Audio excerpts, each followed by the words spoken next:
मैं supreme court के इस फैसले का स्वागत करता हूं और इससे हमारी सरकार के स्टैंड का विंडिकेशन हुआ है इस फैसले के परिणाम स्वरूप।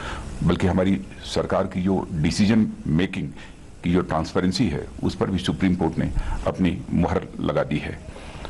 और राफेल के संबंध में जो भी निर्णय लिया गया था वो पूरी तरह से पारदर्शिता के आधार पर लिया गया था और साथ ही डिफेंस प्रिपेयर्डनेस की अर्जेंसी को ध्यान में रखकर यह फैसला किया गया था।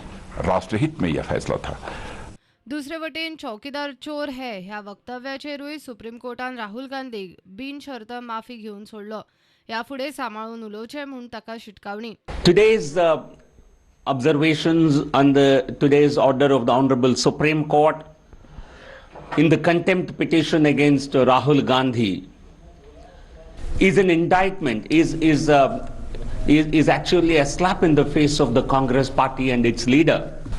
So today Rahul Gandhi stands a loser not only in terms of the political arena, his credibility, which was always at a very low, today lays completely tattered, shattered.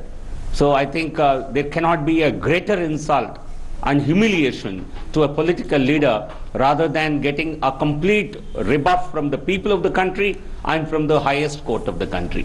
Bureau Report, Prudent.